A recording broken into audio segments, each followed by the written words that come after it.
Bien, hermanos, vamos a continuar con nuestro estudio que hacemos cada viernes sobre las porciones que se llaman constituyentes del libro de Mateo. Estamos en el Sermón del Monte, ese precioso sermón que Jesús nos dio. Como ya os he dicho en alguna ocasión, Jesús enseñó mucho, sanó mucho y predicó menos, simplemente porque él seguramente entendía que la predicación cumple un rol determinado y que las necesidades de las personas eran muy elocuentes en su época, como lo puede ser en la nuestra. Muy bien, vamos a continuar, como os decía, con el Sermón del Monte.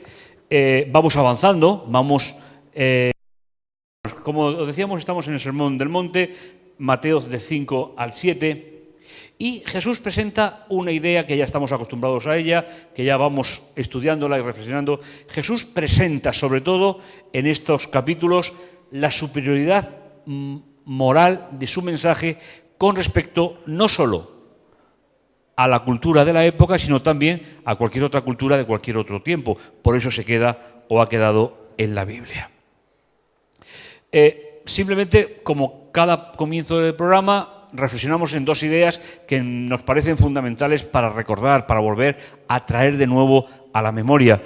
Hay que recordar que para leer estos textos, Mateo 5 al 7, Jesús dijo: no he venido a cambiar la ley y los profetas, una terminología que se empleaba para la Biblia de su época, para lo que nosotros llamamos Antiguo Testamento, sino he venido a situarla en su propio contexto, es decir, he venido a situarla en la propia idea original, que el tiempo, las tradiciones humanas habían cambiado a lo largo de los siglos. En segundo lugar, Mateo 5, 7, y esto creo que es muy importante, tanto para nosotros, para aquellos que nos ven a través de Internet. Jesús no está haciendo una interpretación para cambiar la ley, lo que ellos llamaban la Torá hebrea, sino que está planteando una polémica o diferentes polémicas que se utilizaban en la época para situarla, es decir, para situar la ley y los profetas, para situarla en el contexto apropiado. Y era una polémica sobre todo con el grupo fariseo, que eran los legisladores de la época, con respecto a la tradición oral. Es decir, cómo interpretaban ellos la ley escrita. Esa es un poquito la idea que vamos a ver en esta noche. Y hoy tenemos una pequeña porción del Evangelio de Mateo, en el capítulo 6, que ya estáis acostumbrados, vamos a ir viéndolo, y por la importancia solo vamos a ver cuatro versículos prácticamente, pero que son realmente importantes para nuestra reflexión. Un título, se nos puede ocurrir este o cualquier otro: la eficacia al dar limosna. ¿De acuerdo? Veis que hemos estudiado desde el capítulo 5, versículo 1, vamos siguiendo la lógica de Jesús para este momento. Y bien, recordar, hermanos, recordar un poco lo que habíamos visto en el final del capítulo 5, porque si en un tema y otro pues pasa tiempo largo, podemos olvidarnos de lo que hemos visto anteriormente. Entonces, decíamos que ¿qué es lo que Jesús nos ha planteado en la sección anterior? Es decir, en el final del capítulo 5. El maestro de los maestros, como ya hemos dicho, tiene el deseo de que nuestras vidas sean superiores a cualquier planteamiento humano. Sabéis que las culturas son pasajeras. Las culturas pertenecen a un contexto, a una época, a un país, a una nación, y eso cambia con el tiempo. Yo recuerdo el entorno de donde yo me crié en esta ciudad, que cuando yo era niño no tiene nada que ver con el entorno de hoy. Es que no tiene nada que ver. Sin embargo, Jesús presenta algo que tiene que trascender el tiempo, que tiene que trascender a las personas y que tiene que unir al creyente con Dios. Esa es un poco la idea que Jesús nos está planteando. Por lo tanto, analicemos brevemente qué es lo que dijimos en la sección anterior, en los versículos del 43 al 48 del capítulo 5, para que podamos introducirnos directamente en el tema de hoy. Simplemente unos instantes. Oísteis que fue dicho, y Jesús plantea: ¿amarás a quién? a quien te ama y aborrecerás a quien te aborrece. No decidme que no es ingeniosa el planteamiento. ¿Vale? Después Jesús dice, pero yo os digo, amad y bendecir. En el centro nos dice que esa forma de tratar a los demás tiene un significado fundamental, que es para que seáis hijos de vuestro Padre. Amando a los demás, estamos cumpliendo el plan de Dios. Y finalmente, Jesús dice, porque si amáis o saludáis solo a una parte, no estáis cumpliendo el mensaje de Dios. Y termina en el versículo 48, he mantenido como se mantiene o como se traduce en la Reina Valera, pero os acordáis que hicimos un pequeño ejercicio, y es hacer una propuesta de traducción, que espero que os gustara. Vosotros, pues, sed perfectos como vuestro Padre Celestial es perfecto. Es como normalmente se suele traducir. Sin embargo, decíamos, si os acordáis, que el término significa honrado, justo, cabal, íntegro, acabado, completo, sin defecto, perfecto, plenamente desarrollado, maduro, habiendo obtenido la culminación o propósito. Todos esos términos pueden traducirse sin ningún problema en el término perfecto aquí y en el término perfecto aquí. Hicisteis vuestras propuestas, yo simplemente, a mí la que me gusta es, vosotros pues, sed plenamente desarrollados como vuestro Padre Celestial es perfecto o es cualquier otro. Es decir, cualquiera de ellos se puede utilizar para traducir. Si os acordáis, lo hicimos el día anterior. Pues bien, hoy entramos a la siguiente sección que está en el capítulo 6 y en los versículos del 1 hasta el 4. Tiene dos partes, según está la puntuación, según se puntúa con puntos, comas, interrogaciones, etcétera. En el texto tenemos dos partes. Una es el versículo 1 y otra es del 2 hasta el 4. Mis hermanos, ¿qué tiene que decir Jesús con respecto a ser generoso con los demás? ¿Ayudar al necesitado es un imperativo del Evangelio? Sí. ¿Ayudar a una persona que tiene necesidad de que se le atienda en sus funciones más elementales es parte o forma parte del Evangelio? Jesús en la Biblia dirá, en cuanto lo hicisteis a uno de estos más pequeños, a mí lo hicisteis. Porque tuve hambre y me disteis de comer, porque tuve sed y me disteis de beber. Y Jesús establece que el Evangelio, una de las partes fundamentales es acudir a las necesidades de aquellos que tienen necesidad. Pues bien, en esta noche vamos a ver, mis queridos hermanos, la primera parte, versículo 1, y la segunda parte del 2 al 4, como hacemos siempre. ¿Vale? Muy bien. El versículo 1, Jesús dice, guardaos, pues, para hacer el bien en público, solo para que la gente os vea. De otro modo, no recibiréis recompensa de vuestro Padre que está en los cielos. Si analizamos este versículo, tiene dos partes. Jesús no está diciendo que no tengamos que preocuparnos de los demás, sino está diciendo cómo preocuparnos de los demás. ¿Cuál es el método para hacerlo? Hacerlo en público.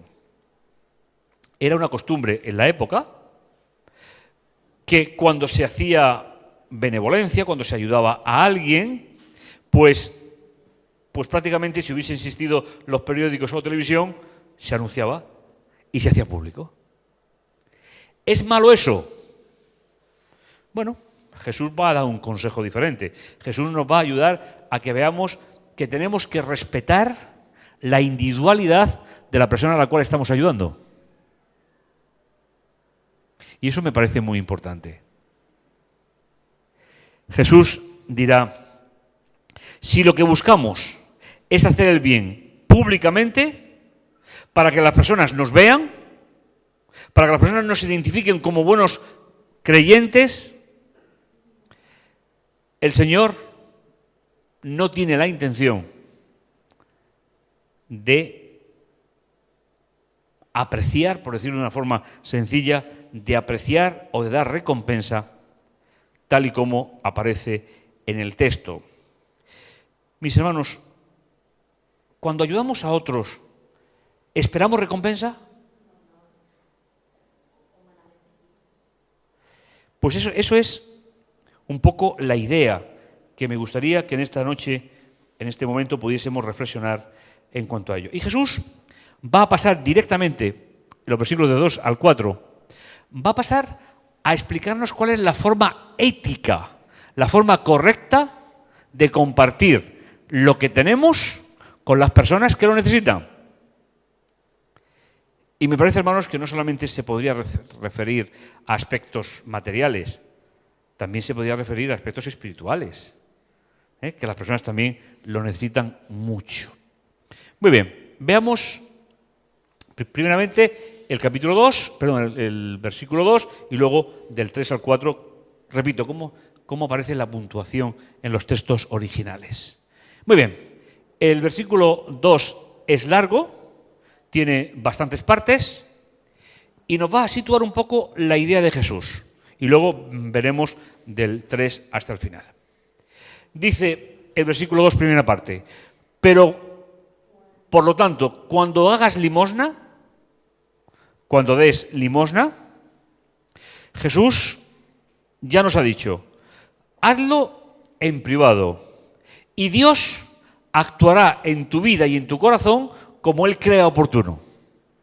Eso es lo que está diciendo. Pero si buscamos hacerlo solo para los hombres, estamos equivocándonos. Jesús no dice que no lo hagamos. Es decir, no está hablando del que lo recibe, está hablando del que lo da. Y esa idea a mí me parece muy interesante. El que lo recibe ya lo ha recibido. Por lo tanto, misión cumplida. Pero, ¿cuál es mi actitud? ¿Cuál debe de ser la actitud que nosotros tengamos? Dice, por lo tanto, cuando hagas limosna, la segunda parte, no toques trompeta delante de ti. ¿Sabéis? El término trompeta está en el Nuevo Testamento, pero no está en la Biblia hebrea. Cuando Jesús estaba pensando y estaba hablando, no estaba hablando en griego, estaba hablando en arameo, estaba pensando en hebreo.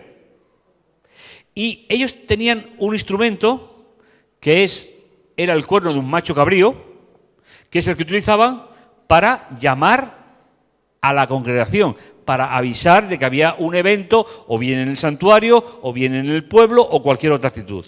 Por lo tanto, lo que está diciendo literalmente Jesús es, cuando des limosna, no convoques a las personas ante ti, o no lo hagas de forma pública, que sería un poco, por eso me gusta mantener el término shofar, que es el término con el que se identifica el cuerno ese del macho cabrío que se utilizaba para la convocatoria de las personas. Justamente. No estamos hablando tanto, hermano, de la limosna a Dios, sino a las personas. A las personas. Muy bien.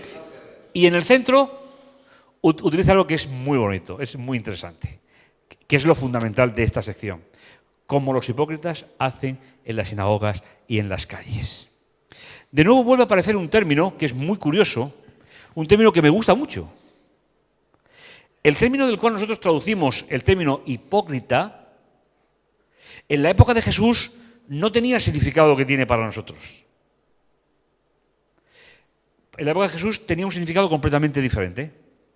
Así se llamaban, ¿sabéis aquí? A los actores de teatro. Es decir, literalmente Jesús diría, por lo tanto, cuando hagas limosna, no toques a asamblea, es decir, no convoques a todos y no sobreactúes o no ejerzas un papel que no te corresponde. A mí esa idea me gusta mucho. Jesús no está hablando de no atender las necesidades de los demás, sino de la calidad de la persona que atiende al necesitado. Y no puede ser sobreactuando. No puede ser haciendo un papel que no nos corresponde. ¿No os parece interesante la idea? A mí me lo parece. A mí me gusta mucho esa idea. Por lo tanto, recordar que en Mateo, por lo menos, el término hipócrita, hipócrites en griego, significa la persona que sobreactúa, que coge un papel en su vida que no le corresponde. Para nosotros el término hipócrita es todavía mucho más peyorativo, pero eso es por el paso del tiempo. ¿Y para qué se hace eso? Es decir, ¿para qué se convoca? ¿Para qué se toca la trompeta? ¿Para qué se dice? ¿Para ser glorificado por quién? Por los hombres. ¿Veis, hermanos, que Jesús se ha olvidado completamente de la persona a la cual se le ha ayudado? ¿En quién se está centrando? En el dador. Es, como decía, es una idea muy bonita, que creo que es bueno que podamos meditar en ella. Y si miramos los paralelos, de ¿para qué se toca el shofar delante de ti? Para ser glorificado por los hombres. ¿Veis cómo se establecen las formas de transmitir el mensaje? Y en el centro, como hemos visto, pues no cuando estéis en la sinagoga, cuando estéis en las calles, cuando estéis en las plazas, cuando estéis en las esquinas, no sobreactuar. No hacerlo para que nos vean, sino para que la persona se sienta agradecida a Dios porque se han cubierto sus necesidades vitales, sus necesidades especiales. Muy bien.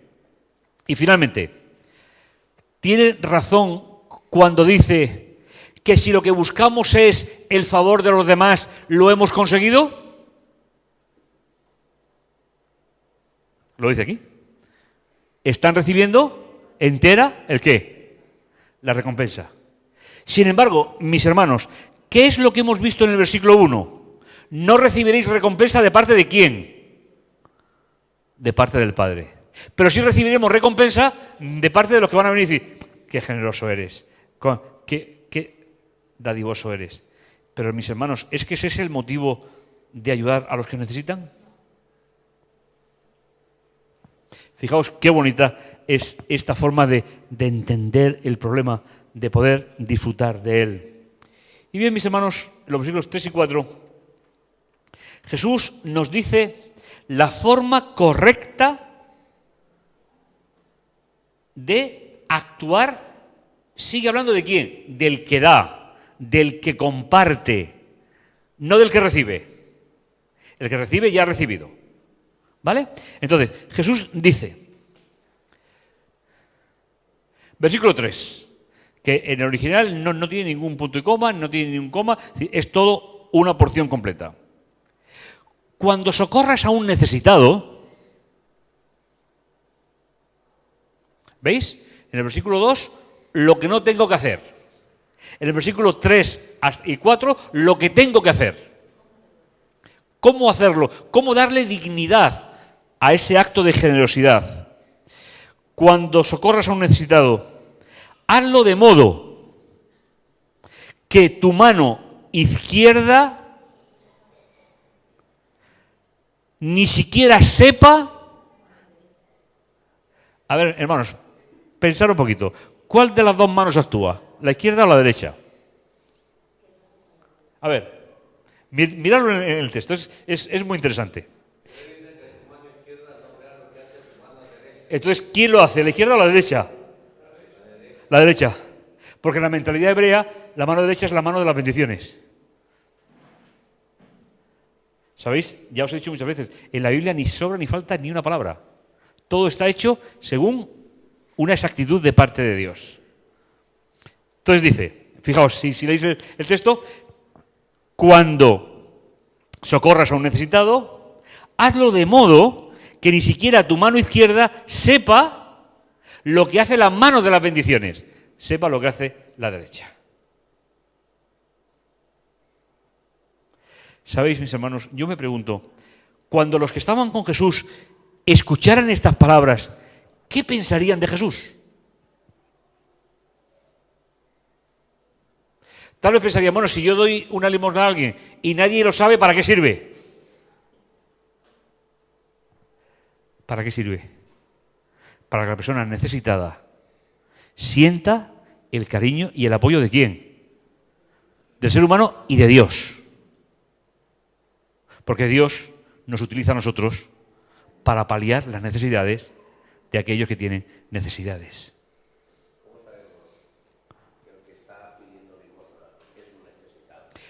A ver, Antonio, ese es un problema muy actual.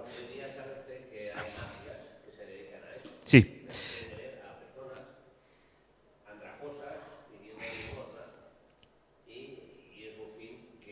Sí, es un fin lucrativo, etcétera. A ver, el texto bíblico, lógicamente, el tema no lo plantea así porque en aquella época, es decir, no hay constancia de que fuesen necesitados por oficio, es decir, por dedicación, sino que la persona que era... la legislación bíblica, es decir, la Torá, tiene muchísimo cuidado en cuidar al huérfano, a la viuda, es decir, Dios establece un cuidado especial para su pueblo. Hoy es verdad que es más difícil, pero yo me pregunto, simplemente para intentar un poco enlazar con la pregunta, ¿es que soy yo juez realmente de las personas que me engañen cuando hago la beneficencia o mi obligación es cubrir lo que tengo que cubrir y que sea Dios el que decida lo que tiene que decidir? Si no lo sé, prefiero equivocarme en alguien que no lo necesita a equivocarme en alguien que lo necesita de verdad y no atenderlo.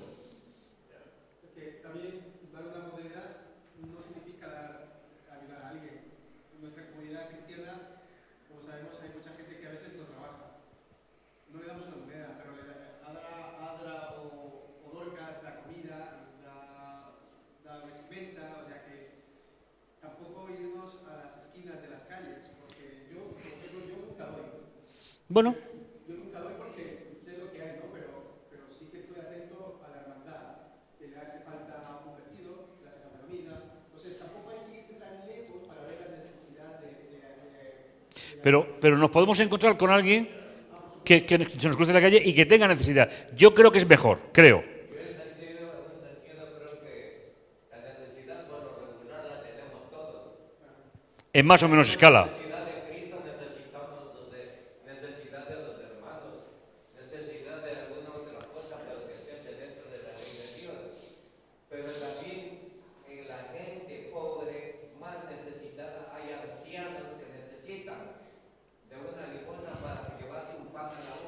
Mis hermanos, No podría decir yo andrajoso, porque es andrajoso. ¿Yo qué soy? Yo soy un huercano, soy un rey. el texto de quién... Andrajoso, nunca nosotros podemos juzgar a las personas de una manera diferente. Mi pregunta es, ¿el texto de quién está hablando? ¿Del que da o del que recibe? Del que da. Y creo que es lo que Jesús quiere dignificar en este caso. No lo hagas para que te vean. Es verdad que si lo haces para que te vean y consiguen verte, la recompensa ya la tienes. Pero mis hermanos, ¿es que un creyente su objetivo es que lo vean los seres humanos en sus acciones? ¿O que haga una labor junto a Dios, caminando juntos, para que sea una bendición Dios en el corazón del que tiene necesidad? Esa es la idea que creo que el texto está estableciendo.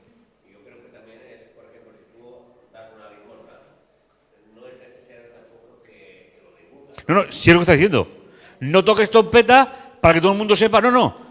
Hazlo para preservar también la identidad de la persona que recibe, porque no sabemos en la situación que esa persona está. En este país, con la crisis económica, hay personas que tenían mucho dinero, grandes empresas, y se han ido a la ruina. Y sienten vergüenza por la situación que están viviendo. ¿No creéis que sería bueno que la preserváramos y pudiésemos tener la idea clara de que Jesús está hablando de mí como dador, no está hablando de mí como receptor? Si nos engañan, yo creo que hay un Dios en el cielo.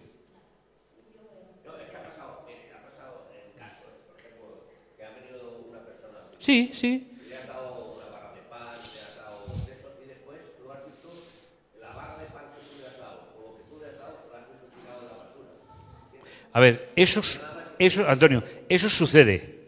¿Pero soy yo juez de esa persona? No. Si lo he dado es porque tengo la bendición para poder darlo. Yo creo que ahí acaba la visión del otro. Jesús se centra en la mía.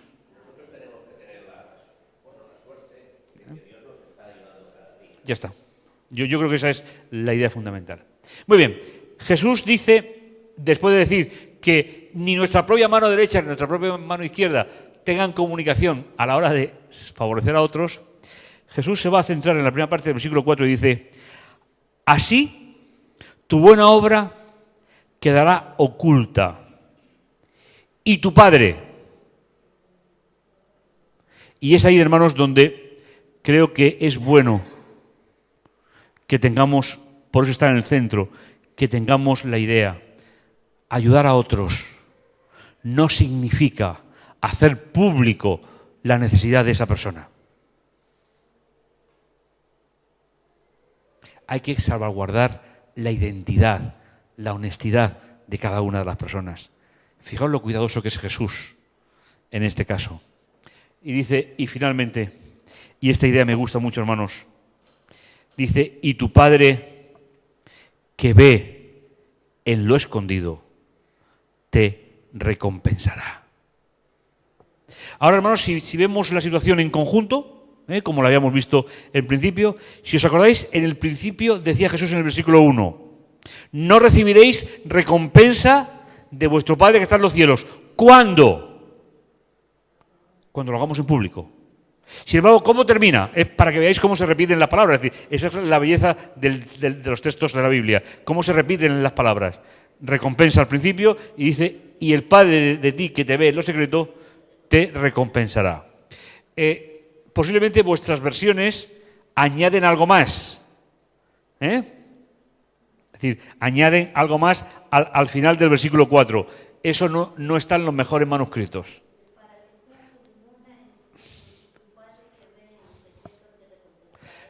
Es decir, recompensar en público, esa frase no está en el original. Es decir, aquí tenéis una traducción palabra por palabra.